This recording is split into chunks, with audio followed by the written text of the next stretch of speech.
রবীন্দ্রনগর প্রাথমিক বিদ্যালয়ে আজ থেকেই আমার পোস্টিং।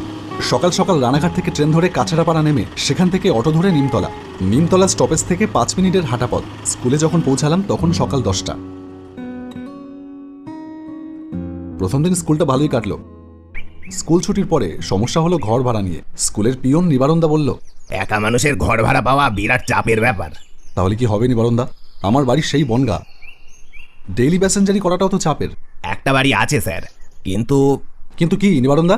না স্যার, ও বাড়ি আপনি বাদ দেন। তার চেয়ে বরং আপনি আমার বাড়িতেই থাকবেন, না হয় ভাড়া দিতে হবে না।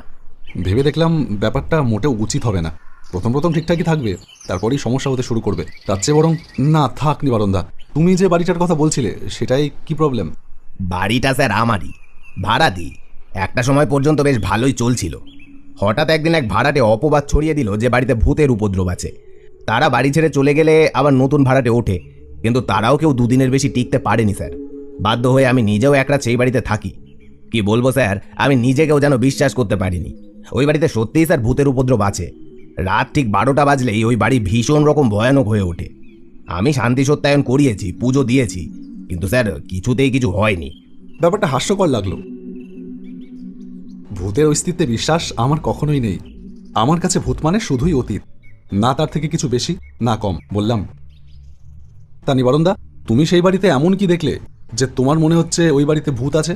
তেনাদের কি দেখা যায় স্যার? অনুভব করা যায়। অনুভব করেছি। প্রচণ্ড গরমেও সেই বাড়ির আবহাওয়া ঠান্ডা হয়ে যায়। মাঝে মাঝে শোনা যায় অদ্ভুত সব আওয়াজ, পায়ের শব্দ। অথচ সেই বাড়িতে সেই সময় আমি ছাড়া আর কেউ ছিল না। এবার বলুন স্যার, এর কি ব্যাখ্যা দেবেন আপনি? আছে আপনার কাছে কোনো উত্তর?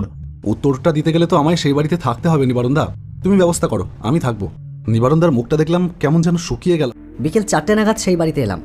একতলা একটা ভাঙাচোরা বাড়ি, দেওয়াল থেকে পলেস্তরা খসে পড়েছে। দেওয়ালের এখান ওখান থেকে বেয়ে উঠেছে আগাছার ঝোপ। বাড়ির সামনের রাস্তা থেকে বাড়ির সদর দরজা পর্যন্ত একটা মেঠো পথ চলে গিয়েছে।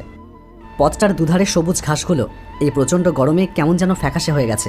বাড়িটার সামনে একটা প্রকাণ্ড গাছ, গাছে পাতা নামক কিছুর অস্তিত্ব নেই। পুরো বাড়িটা দেখে আমার হলিউডের হরর মুভির কথা মনে পড়ে গেল। এই বাড়িতে মানুষ থাকলে যে ভূতের ভয় পাবেই, এ আর অস্বাভাবিক কি? সবই অবচেতন মনের কল্পনা, তাছাড়া আর কিছুই নয়। আমি আর নিবারণদা এগিয়ে গেলাম দরজার সামনে। দরজায় একটা তালা ঝুলছে। কোমর থেকে চাবির গোছাটা বার করে নিবারণদা তালা খুলল।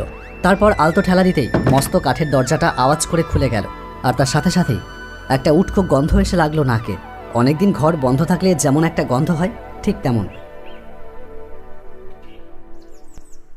ঘরটার মধ্যে ঘুটঘুটে অন্ধকার। নিবারণদা এগিয়ে জানলাগুলো খুলে দিল। অন্ধকার ভেদ করে সূর্যের আলো এসে ঢুকলো ঘরটার মধ্যে।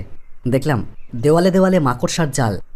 আমি আর নিবারণদা মিলে মোটামুটি 1 ঘন্টা পরিশ্রম করে ঘরটাকে বাসযোগ্য করে তুললাম। তখন সন্ধ্যা হয়। তাহলে স্যার আজ আমি আসি। আপনার থাকার ব্যবস্থা তো হলো, এবার তো খাওয়ার ব্যবস্থাটা করতে হবে। না নিবারণদা, তুমি আর কত করবে?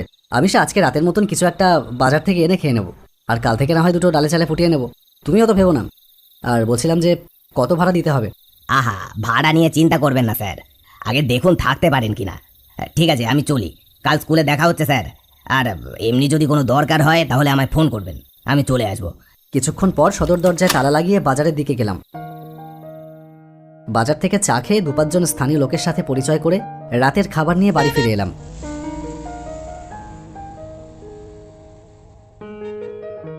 রাত প্রায় 9টা বাজে।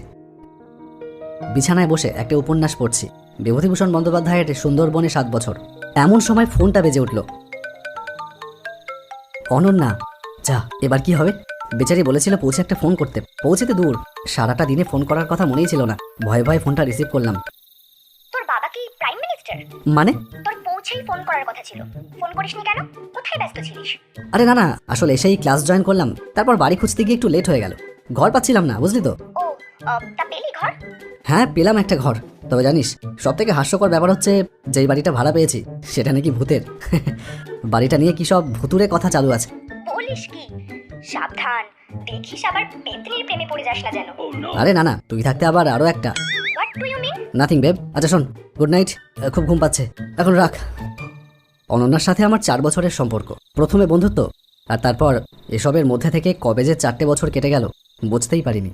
রাতের খাবার খেয়ে শুয়ে পড়েছি, কিন্তু ঘুম আর আসে না। একটা হেলিকপ্টারের মতন মশা, ভ্যাম্পায়ারের বংশধর, সন্ধ্যায় বাজারে গিয়েছিলাম, কিন্তু মশার কথা মনেই ছিল না। মনে থাকলে হয়তো মশার কয়েল বা ধূপ নিয়ে আসতাম। ফোনে টাইম দেখলাম 12টা 10। ভাবলাম অনন্যাকে একটা ফোন করি না, তারপরেই মনে হলো সে তো 10টা বাজলেই ঘুমিয়ে কাঁদ, থাক তার থেকে বরং ঘুমানোর চেষ্টা করি। বিছানায় এপাশ ওপাশ করতে থাকলাম, তবু ঘুম এলো না। এমন সময় হঠাৎ মনে হলো বাইরের উঠোনে কেউ যেন হেঁটে বেড়াচ্ছে। এত রাতে কে হেঁটে বেড়াচ্ছে? চোর না তো? বিছানা থেকে নেমে নিঃশব্দ পায়ে জানলার পাশে এসে দাঁড়ালাম। ধীরে ধীরে জানলাটা খুললাম, কই কেউ নেই তো। জানলাটা বন্ধ করতে যাচ্ছি, এমন সময় থমকে দাঁড়িয়ে পড়লাম। কিছু একটা দেখলাম মনে হলো। ভালো করে দেখতেই আমার শিরদাঁড়া বরাবর একটা ঠান্ডা স্রোত বয়ে গেল। বাড়ির সামনের মরা গাছটায় গলায় দড়ি দিয়ে ঝুলছে এক নারী মূর্তি। তার জিভটা বেরিয়ে এসেছে, দেখেই বোঝা যাচ্ছে সেই দেহে প্রাণ নেই। নিজের চোখকে বিশ্বাস করতে পারলাম না। দুহাতে চোখটা মুছে নিয়ে আবারও তাকালাম, কোথায় কি? কিছুই নেই তো। ভুল দেখলাম, তাই হবে, হ্যালুসিনেশন। এই বাড়িটার সম্পর্কে এত গুজব শোনার ফল। জানলা বন্ধ করে আবার বিছানায় এসে শুয়ে পড়লাম, কিন্তু সারা রাত ঘুম হলো না। পরদিন স্কুলে সারাটা দিন ঘুম চোখে কাটালাম। টিচার্স রুমে সঞ্জয় স্যার বললেন, কি আকাশবাবু, সারা রাত ঘুমাননি নাকি? না, আসলে নতুন জায়গা তো, অভ্যেস হতে একটু সময় লাগে। আচ্ছা, তা রয়েছেন কোথায়? নিবারণদার একটা বাড়ি আছে না, ওই যে আগে ভাড়া দিতেন, ওখানেই উঠলাম। বলেন কি? ও বাড়ি তো ডেঞ্জারাস। কেন? আর বলবেন না, ওই বাড়িতে এক সময়। এর মধ্যে সঞ্জয়বাবুর ফোনটা বেজে উঠল। এক মিনিট, হ্যাঁ। বলেই তিনি বাইরে চলে গেলেন। সেদিন রাতে তাড়াতাড়ি শুয়ে পড়লাম। আজ মশার হাত থেকে বাঁচতে কয়েল নিয়ে এসেছি। গতকাল রাতে একবার ঘুমাইনি, তাই আজ বিছানায় গা এলাতেই চোখে ঘুম নেমে এলো। রাত তখন কটা হবে জানি না, একটা চাপা কান্নার আওয়াজে ঘুমটা ভেঙে গেল। বিছানায় উঠে বসলাম। একটা বাচ্চা মেয়ে কাঁদছে, আওয়াজটা আসছে ঠিক বাড়ির পেছন থেকে। ব্যাপারটা কি? মোবাইলটা হাতে নিয়ে দেখলাম 12টা বাজে। বিছানা থেকে নেমে হাঁটতে হাঁটতে বাড়ির পেছনে এলাম। কান্নার শব্দটা যেন একটু তীব্র হয়েছে। কান্নার শব্দ লক্ষ্য করে আরেকটু এগোতে গিয়েই মনে হলো আওয়াজটা যেন আমার পায়ের কাছ থেকে আসছে। কান্নার আওয়াজটা থেমে গেল। এবার একটা বাচ্চা ছেলের গলার আওয়াজ শোনা গেল। কি হয়েছে বোন, তুই কাঁদছিস কেন? আমাদের কি হবে দাদা? আমরা তো আর পারছি না এভাবে থাকতে। আমিও কবে একটু খেলতে যাব। কাঁদিস না বোন, আমরা তো এখানে বন্দি হয়ে আছি, কি করে খেলবো বল? আমি কিছু জানি না দাদা, তুই আমাকে খেলতে নিয়ে চল না, আমার খুব খেলতে ইচ্ছে করছে। তুই দেখিস বোন, আমরা ঠিক একদিন আবার খেলতে যাবো। কেউ না কেউ আমাদের ঠিক মুক্ত করে দেবে, তুই দেখিস। হঠাৎ আমার পেছন থেকে কে বলে উঠল, কি রে, তুই শুনতে পাচ্ছিস না?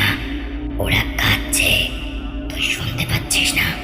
মুক্ত কর ওদের, কর মুক্ত কর ওদের এক্ষুনি।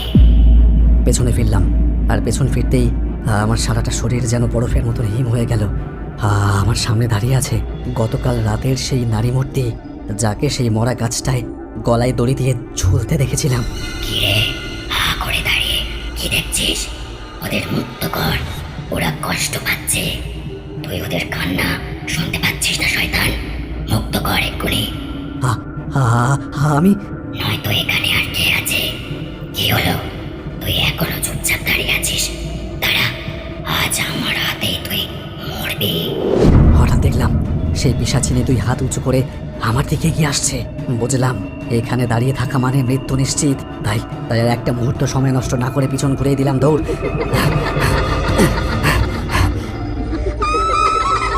বাড়ি থেকে বেরিয়ে দৌড়তে দৌড়তে এসে দাঁড়ালাম নিবারণদার বাড়ির সামনে। নিবারণদা দরজা খুলে বেরিয়ে এলো। তারপর আমার অবস্থা দেখে বলল, কি হয়েছে স্যার? এত রাত্রে আপনি এখানে? আর আপনি এভাবে হাঁপাচ্ছেন কেন? নিবারণদাকে সমস্তটা খুলে বললাম। সব শুনে নিবারণদার মুখটা কেমন যেন হয়ে গেল। জিজ্ঞাসা করলাম, কি ব্যাপার বলো তো নিবারণদা? ওরা কারা? ওই বাচ্চা দুটো কে? কিসের মুক্তি? নিবারণদা একটা দীর্ঘশ্বাস ফেলল, তারপর বলতে শুরু করলো, যেই নারী মূর্তিকে আপনি গলায় দড়ি দিয়ে ঝুলতে দেখেছেন, ওর নাম নীলিমা। আপনাকে আগেই বলেছি এই বাড়ি আমি ভাড়া দিতাম। কয়েক বছর আগে এক পরিবার এই বাড়িতে এসে ওঠে, স্বামী, স্ত্রী আর 2 ছেলে মেয়ে। কয়েক মাস সব ঠিকঠাক ছিল। হঠাৎ করে ওদের মধ্যে অশান্তি শুরু হয়। প্রায় রোজ রাতে নীলিমার বর মদ খেয়ে এসে নীলিমার উপর অত্যাচার করত। একদিন গন্ডগোল চরমে উঠল। নেশার ঝোঁকে নীলিমার একটা শাড়ি নীলিমার গলায় পেঁচিয়ে বাড়ির সামনের ওই গাছটায় ঝুলিয়ে দিল সে।